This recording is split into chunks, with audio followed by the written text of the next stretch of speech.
मक्का royal clock tower को बनाने में लगभग $16 बिलियन का खर्च किया गया था।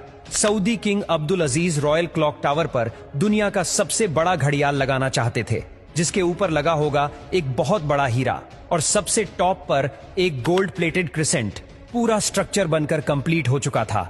अब बारी थी इस स्ट्रक्चर के ऊपर दुनिया की सबसे बड़ी घड़ी बनाने की। इस काम को अंजाम देने के लिए जर्मनी की पैरेट नामी कंपनी को सिलेक्ट किया गया, जिनको इस काम में 165 सालों का एक्सपीरियंस था। इन सब में सबसे बड़ा चैलेंज इस घड़ियाल के कांटे थे। इनको ऐसे डिजाइन करना था कि ये तेज हवा में उखड़ ना पाए। इस घड़ियाल का बड़ा कांटा 23 मीटर्स, जबकि छोटा कांटा 17 मीटर लंबा रखना था। यूं समझ ले कि बड़े कांटे को अगर सीधा खड़ा किया जाए तो ये ऊंचाई में 5 स्टोरी बिल्डिंग का मुकाबला कर सकता है। 600 मीटर की ऊंचाई पर हवाएं 200 किलोमीटर पर आवर से भी ज्यादा तेज चल सकती है, जो इस कांटे को बड़ी आसानी से उखाड़ सकती है। आखिरकार घड़ियाल के कांटों को स्पेशल कार्बन फाइबर मटेरियल से बनाने का फैसला किया गया, क्योंकि कार्बन फाइबर एक लाइट वेट मटेरियल है, लेकिन यह स्टील से भी ज्यादा मजबूत होता है। स्टील की कंप्रेशन स्ट्रेंथ यानी दबाव बर्दाश्त करने की ताकत ज्यादा होती है और वो प्रेशर पड़ने पर मुड़ सकता है, लेकिन कार्बन फाइबर प्रेशर पड़ने पर मुड़ता नहीं है। इसके अलावा स्टील में जंग लगने का खतरा भी होता है, जबकि कार्बन फाइबर पूरी तरह से रस्ट प्रूफ रहता है। मक्का क्लॉक टावर के लिए 4 नहीं बल्कि 5 कांटों के सेट बनवाए गए और एक स्पेयर में भी बनवा कर रखा गया। एक एक ट्रेलर में सिर्फ एक कांटा लाद कर इसे मक्का क्लॉक टावर तक पहुंचाया गया। ये कांटे इतने बड़े हैं कि इसके अंदर आसानी से चला भी जा सकता है। क्लॉक टावर के चारों घड़ियाल को चलाने के लिए अलग अलग मोटर है, जिसे क्लॉक ड्राइव कहा जाता है, लेकिन यहाँ पर भी एक एक्स्ट्रा क्लॉक ड्राइव पहले से क्लॉक टावर में इंस्टॉल की गई है, ताकि कभी खराबी की सूरत में फौरन रिप्लेस किया जा सके। इस घड़ियाल में एक मेंटेनेंस स्विच भी लगाया गया है, जिसे दबाते ही कांटे बिल्कुल सीधे हो जाते हैं और मेंटेनेंस वर्कर्स इसके अंदर जा सकते हैं। इस घड़ियाल के रंग को सिलेक्ट करने के लिए भी काफी सारी रिसर्च की गई। रिसर्च करने के बाद ग्रीन कलर की एलईडी लाइट सिलेक्ट की गई। ग्रीन कलर इसीलिए सिलेक्ट किया गया क्योंकि ग्रीन कलर में 8 किलोमीटर दूर से देखने पर भी टाइम सही से नजर आता था। इस क्लॉक टावर पर हैरत अंगेज तौर पर टोटल 20 लाख एलईडी लाइट्स लगी है। हर एक एलईडी एक दूसरे से 4 इंच के फासले पर लगी है। इन 20 लाख एलईडी को भी स्पेशली मक्का के गर्म मौसम को नजर में रखते हुए बनाया गया, जिसमें 1 साल से भी ज्यादा का वक्त लगा।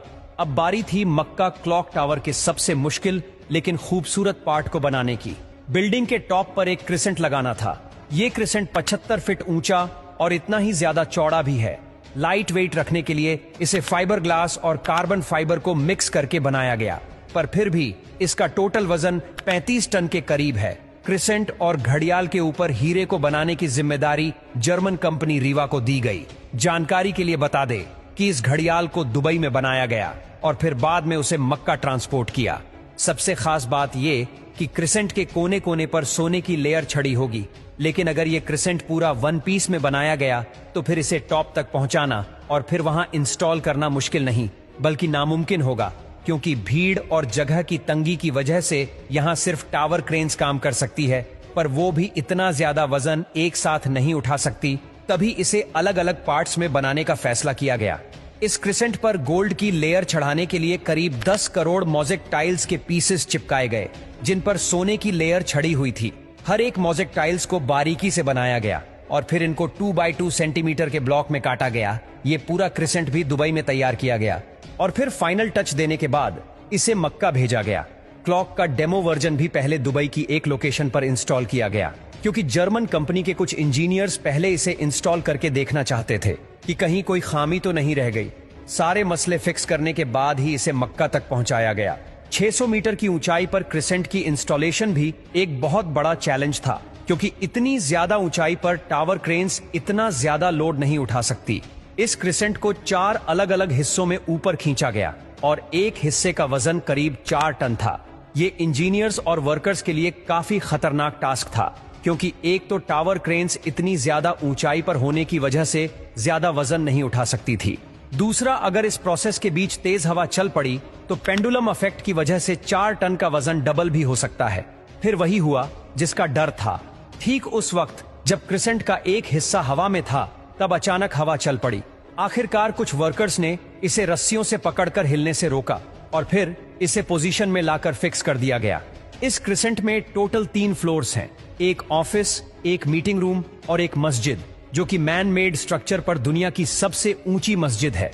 और अगर क्लॉक के एरिया की बात की जाए तो सिर्फ एक साइड की क्लॉक 16,000 स्क्वायर